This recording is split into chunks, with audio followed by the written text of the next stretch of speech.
Hello बच्चों, स्वागत है आपका अपने YouTube चैनल माँ सरस्वती कोचिंग सेंटर में। तो आइए बच्चों देखते हैं आज हम लोग जो है वृत्त में क्या पढ़ेंगे। जैसा कि हम लोगों का चल रहा है प्रश्नावली 10.2 और इसमें आप लोग जो है 3 क्वेश्चन तक कंप्लीट कर चुके हैं। तो आइए देखते हैं आज की क्लास में हम लोग चौथा क्वेश्चन से स्टार्ट करेंगे। चौथा क्वेश्चन हमारा है, सिद्ध कीजिए कि किसी वृत्त के किसी व्यास के सिरों पर खींची गई स्पर्श रेखाएं परस्पर समांतर होती है। देखिए इसमें कहा गया है कोई वृत्त है, हम देखते हैं कोई वृत्त है।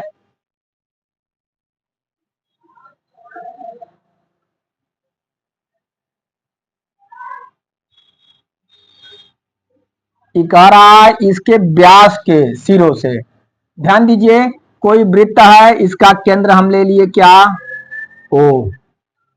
ओ इसका केंद्र है, ठीक। इसका व्यास हम खींच देते हैं,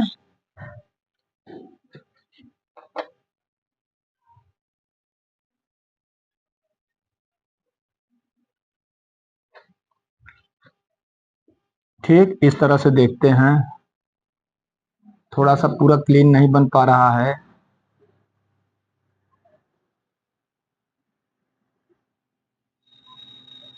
चलिए ठीक, इसका व्यास है, व्यास हम ले लेते हैं ए और बी। कहा गया है सिद्ध कीजिए किसी वृत्त के किसी व्यास के, किसी वृत्त, कोई वृत्त है, इसका व्यास ए बी है, व्यास के सिरों पर खींची गई स्पर्श रेखाएं, व्यास के सिरों पर स्पर्श रेखाएं खींची गई हैं। यहां से हम देखते हैं स्पर्श रेखा हम खींचेंगे इस तरह से, और यहां से भी स्पर्श रेखा हम खींच देंगे, ठीक।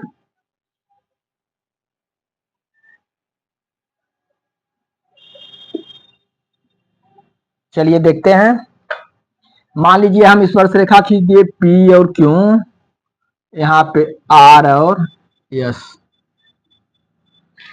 सिद्ध कीजिए कि किसी वृत्त के व्यास के सिरों पर खींची गई स्पर्श रेखाएं परस्पर समांतर होती हैं। यहाँ पे हमें देखना है, हमें सिद्ध करना है कि पी क्यू और आर एस आपस में क्या हैं, समांतर हैं। देखिए हमें क्या दिया हुआ है, जरा ध्यान देंगे।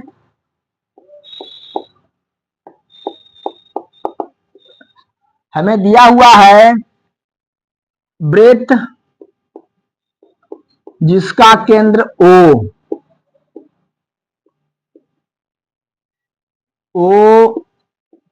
तथा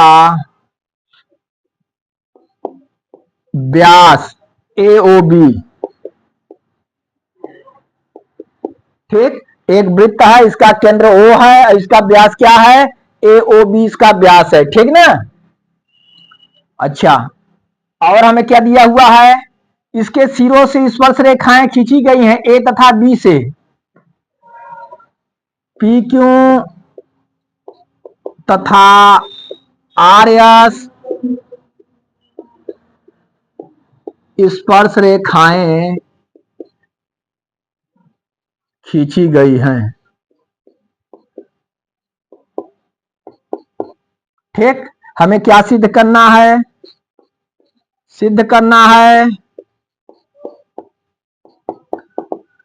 पी क्यू समांतर आर एस, ठीक।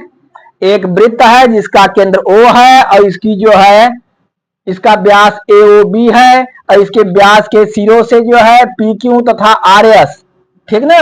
व्यास के सिरों से हम लिख सकते हैं, यहाँ व्यास के सिरों से, व्यास के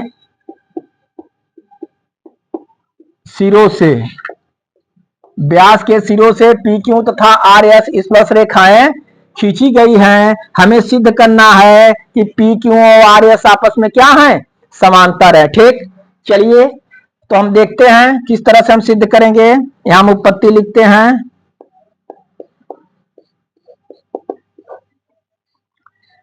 जरा देखेंगे यहाँ पे पी क्यू जो है स्पर्श रेखा है, पी क्यू स्पर्श रेखा तथा पी क्यू स्पर्श रेखा तथा ओ ए, OA वृत्त की त्रिज्या है।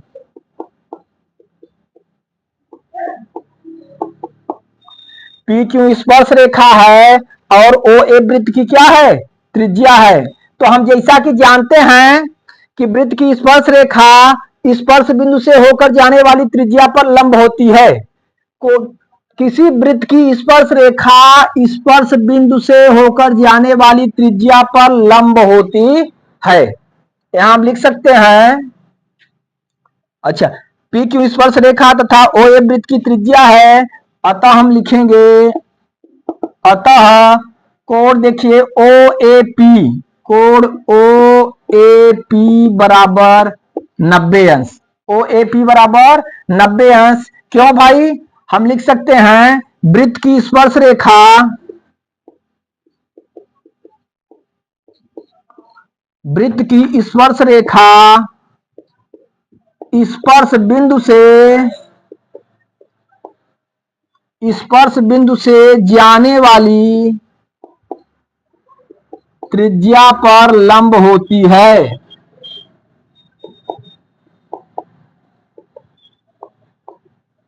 ठीक, OAP 90 डिग्री क्यों हुआ, क्योंकि वृत्त की स्पर्श रेखा स्पर्श बिंदु से होकर जाने वाली त्रिज्या पे क्या होती है, लंब होती है। यहाँ पे 90 डिग्री का कोण बनेगा, अतः जो है OAP बराबर कितना हुआ, 90 अंश। ठीक, चलिए आगे देखिए, इधर हम इरेज करते हैं,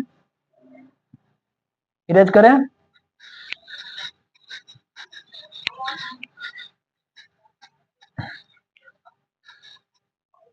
ठीक, अब उधर देखेंगे उसी तरह से हम देखेंगे आर एस जो है स्पर्श रेखा है, हम लिखेंगे आर एस स्पर्श रेखा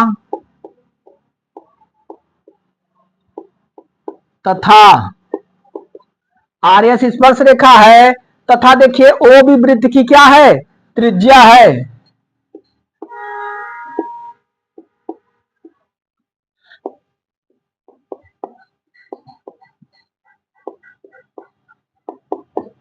आर एस हमारी स्पर्श रेखा है और ओ बी वृत्त की क्या है, त्रिज्या है। इसलिए देखिए हम लिख सकते हैं ओ बी एस बराबर 90 अंश।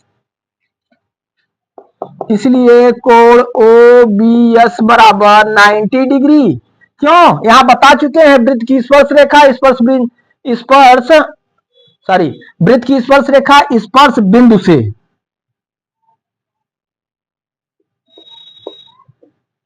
स्पर्श बिंदु से वृत्त की स्पर्श रेखा स्पर्श बिंदु से जाने वाली त्रिज्या पर क्या होती है, लंब होती है। इसलिए ओ बी एस भी बराबर कितना हुआ, 90 डिग्री। यहाँ पे हम देखेंगे कोण ओ ए पी बराबर 90 डिग्री और ओ बी एस बराबर 90 डिग्री। लेकिन हम देख रहे हैं ये दोनों रेखाएं हैं, अगर ये तिर्यक रेखा एक काट रही है थी, जो कोण बन रहे हैं एकांतर कोण बन रहे हैं। कैसे कोण बन रहे हैं, एकांतर कोण। जब दो रेखाओं को एक तिर्यक रेखा काटती है, जब दो समांतर रेखाओं को एक तिर्यक रेखा काटती है तो एकांतर कोण क्या होते हैं, बराबर होते हैं। या इसका जस्ट अपोजिट, जब दो रेखाओं को एक तिर्यक रेखा काटती है और एकांतर कोण बराबर हो तो रेखाएं आपस में क्या होती हैं, समांतर होती हैं। ठीक, तो यहां पे हम देखेंगे हमारा आया ओ ए पी बराबर कोण O B S. O A P और ओ बी एस दोनों क्या हुए, बराबर हुए। कितने अंश के भाई, 90 अंश के। परंतु हम क्या कहेंगे, परंतु एकांतर कोण हैं, परंतु ये कैसे कोण हैं, एकांतर कोण है। क्यों, जब दो रेखाओं को एक तिर्यक रेखा काटती है और जो है एकांतर कोण बराबर होते हैं तो रेखाएं क्या होती हैं, समांतर होती हैं। यहां हम लिखेंगे परंतु एकांतर कोण है, इसलिए हम लिख सकते हैं पी क्यू समांतर आर एस। पी क्यू समांतर आर एस हम लिख सकते हैं कि जब दो रेखाओं को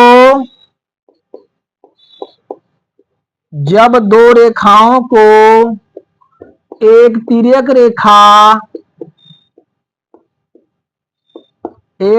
रेखा आगे देखेंगे,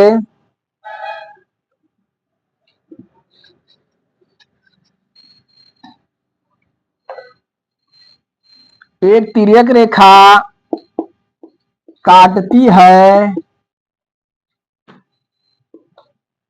और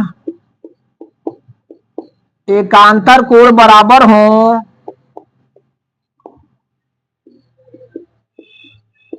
एकांतर कोण बराबर हो तो रेखाएं समांतर होती हैं।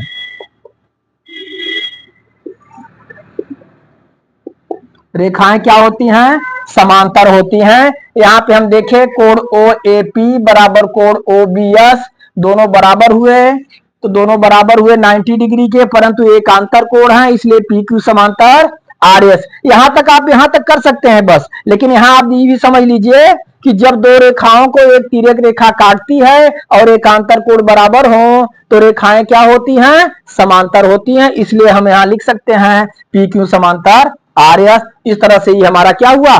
सिद्ध हुआ। ठीक, चलिए इसे क्लियर करिए, फिर अगले क्वेश्चन की तरफ चलते हैं।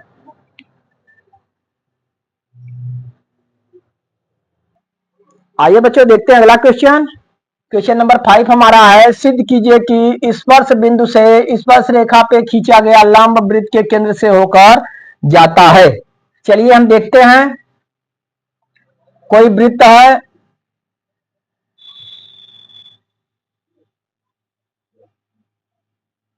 इस तरह से कोई वृत्त हम ले लेते हैं।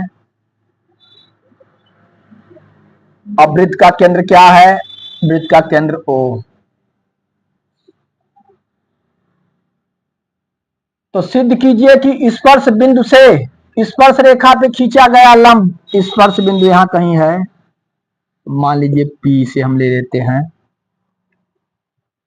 तो स्पर्श बिंदु से जो है स्पर्श रेखा पे लंब खींचा गया है,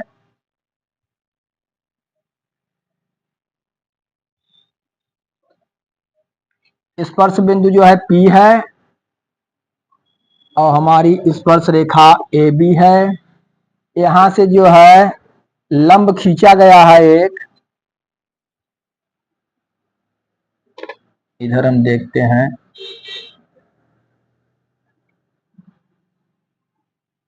मान लीजिए यही केंद्र था हमारा।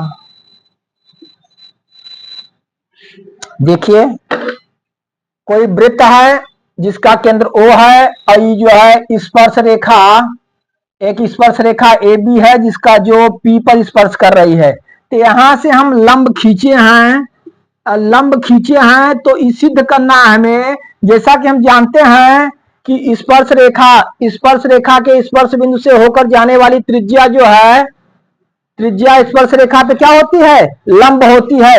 तो इसे हमें सिद्ध करना है कि ये इस पे लंब है। हमें क्या सिद्ध करना है? इस पे जो है नहीं लंब है तो वृत्त के केंद्र से होकर जाती है। तो हम यहां पे देखेंगे हमें क्या दिया हुआ है, दिया है वृत्त जिसका केंद्र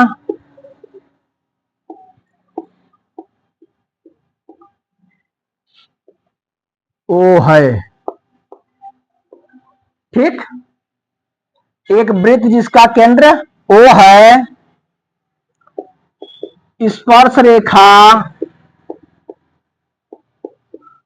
ए बी इसे बिंदु पी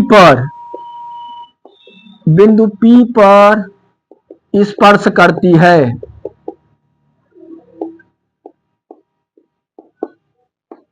ठीक, एक वृत्त है जिसका केंद्र ओ है और एक स्पर्श रेखा ए बी है, और ए बी जो इसे किस पे स्पर्श कर रही है? पी पर जो है स्पर्श कर रही है। ठीक ना, यहां से हम मान लेते हैं कि हम जो है एक लंब डाल दिए हैं, हम एम पी लंब डाल दिए हैं। क्या लंब डाल दिए हैं? M P.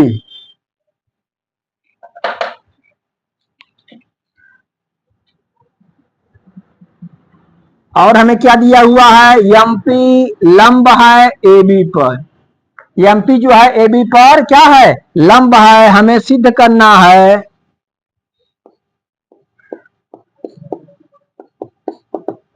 हमें सिद्ध क्या करना है?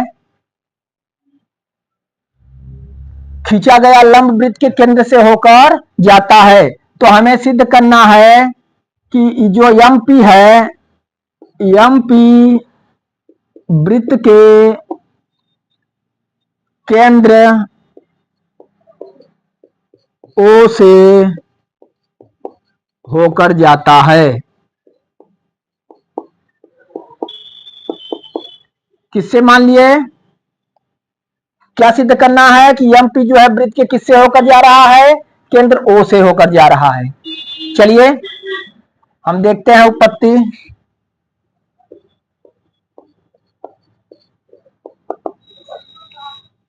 यहां पे हम देखेंगे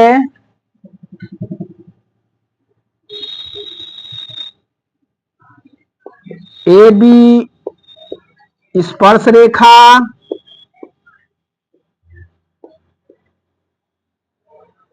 AB स्पर्श रेखा है जो वृत्त को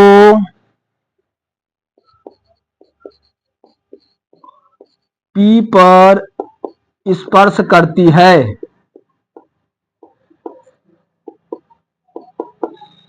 ठीक, अच्छा। और हम देखते हैं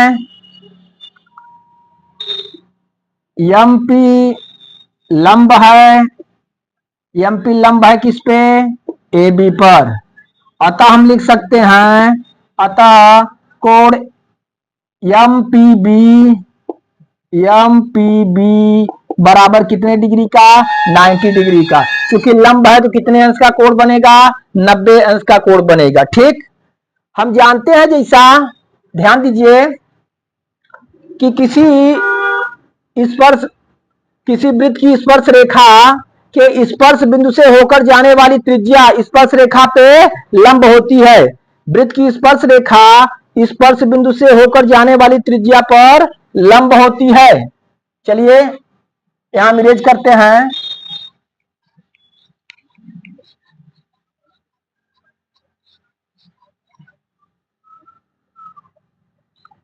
तो हम लिखेंगे वृत्त की स्पर्श रेखा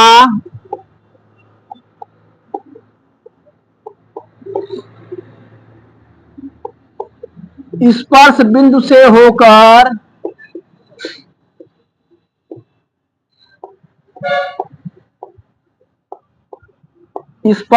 से होकर जाने वाली त्रिज्या पर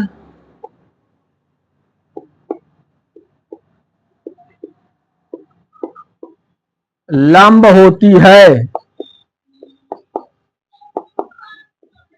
ध्यान देंगे, वृत्त की जो स्पर्श रेखा है, स्पर्श बिंदु पर वृत्त की स्पर्श रेखा स्पर्श बिंदु से होकर जाने वाली त्रिज्या पे क्या होती है? लंब होती है। और यहाँ पे हमें दिया हुआ है कोण MPB बराबर 90 डिग्री। यहाँ पे 90 डिग्री दिया हुआ है। इसका मतलब जो MP रेखा है वो वृत्त के, ध्यान दीजिए, MP जो रेखा है वो वृत्त की त्रिज्या से होकर जा रहा है। ठीक, अतः चूंकि यहां पे हम देखेंगे, चूंकि कोण MPB बराबर 90 डिग्री, अतः हम लिख सकते हैं, अतः MP वृत्त की त्रिज्या, ध्यान दीजिए, वृत्त की त्रिज्या पर होकर जाती है। वृत्त की त्रिज्या पर से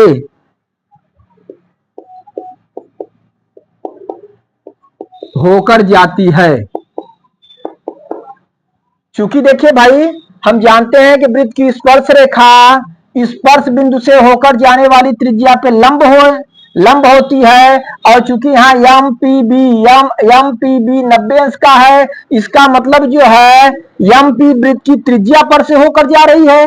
MP जो रेखा जा रही है वृत्त की त्रिज्या पर से होकर जा रही है। अतः ओ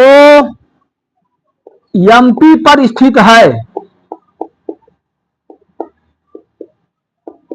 जरा ध्यान देंगे फिर से, वृत्त की स्पर्श रेखा स्पर्श बिंदु से होकर जाने वाली त्रिज्या पर लंब होती है और एमपी जो है एमपीबी जो है 90 डिग्री का बन रहा है, अर्थात इस पे लंब है, दिया हुआ है। जब यह इस पे लंब है तो जो एमपी जो रेखा जा रही है, एमपी वृत्त की त्रिज्या पर से होकर जा रही है। जब त्रिज्या पर से होकर जाएगी तो निश्चित है वृत्त का केंद्र उस पे मिलेगा। अगर कोई रेखा वृत्त की त्रिज्या से होकर जा रही है तो उसका केंद्र उसी पर मिलेगा, क्योंकि त्रिज्या जो है वृत्त के केंद्र से वृत्त की परिधि को मिलाने वाली दूरी को जो है त्रिज्या कहते हैं। जब उसकी त्रिज्या पर से होकर जा रही है तो उसका केंद्र मिलेगा, अतः ओ जो है एमपी पर स्थित है, एमपी पर स्थित है और ओ वृत्त का क्या है, केंद्र है। ओ वृत्त का केंद्र है, ओ वृत्त का क्या है, केंद्र है। तो ओ वृत्त का केंद्र है तो जो है जो भी रेखा वो खींची गई है, जो इस पे लंब डाला गया उसके केंद्र से होकर जा रही है। अतः हम लिखेंगे अतः एमपी वृत्त के केंद्र से होकर जाती है।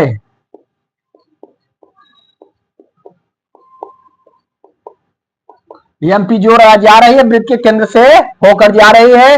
अब हम लिखेंगे कि जो है स्पर्श बिंदु से स्पर्श रेखा पे खींचा गया लंब वृत्त के केंद्र से होकर जाता है, इसलिए हम लिखेंगे जो हमें सिद्ध करना था, स्पर्श रेखा पर खींचा गया लंब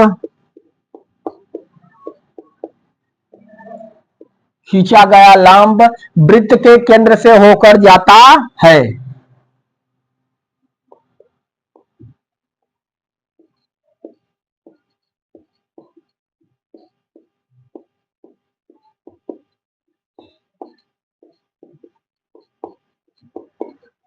ठीक, इस तरह से हमारा जो है क्या हुआ, प्रूफ हुआ। इस तरह से हमारा प्रूफ हुआ। ध्यान देंगे, इसमें हमें पूछा गया था कि कोई स्पर्श रेखा है और जो है स्पर्श रेखा के स्पर्श बिंदु पर कोई रेखा लंब है, हमें सिद्ध करना है कि अब वृत्त के केंद्र से होकर जाती है। तो हम देखें जो है ए बी एक स्पर्श रेखा है, इसका स्पर्श बिंदु पी है और एम पी कोई रेखा है, वो जो है पी पर क्या है, ए बी पर लंब है, इसलिए कोण एम पी बी क्या हुआ, एम पी बी 90 डिग्री का हुआ। लेकिन हम जानते हैं वृत्त की स्पर्श रेखा स्पर्श बिंदु से होकर जाने वाली त्रिज्या पे लंब होती है। तो जब इसमें लंब है, इसका मतलब जो एमपी रेखा जा रही है वो किससे होकर जा रही है, वृत्त की त्रिज्या पर से ही होकर जा रही है। जब वृत्त की त्रिज्या पर से होकर जा रही है तो निश्चित है उसका केंद्र वहां पर मिलेगा, अर्थात यह ओ से होकर जाती है, अतः ओ एमपी पर स्थित है। जब उसी में त्रिज्या से होकर जा रही तो वो एमपी पर स्थित है और ओ वृत्त का क्या है, केंद्र है, अतः एमपी जो है वृत्त के केंद्र से होकर जाती है। जब एमपी वृत्त के केंद्र से होकर जाती है, इसका मतलब हुआ स्पर्श रेखा पे खींचा गया लंब वृत्त के केंद्र से होकर जाता है। ठीक, चलिए तो इसे आप लोग जो है क्लियर करिए, फिर जो है अगली वीडियो में आगे हम आप लोगों को बताएंगे। धन्यवाद।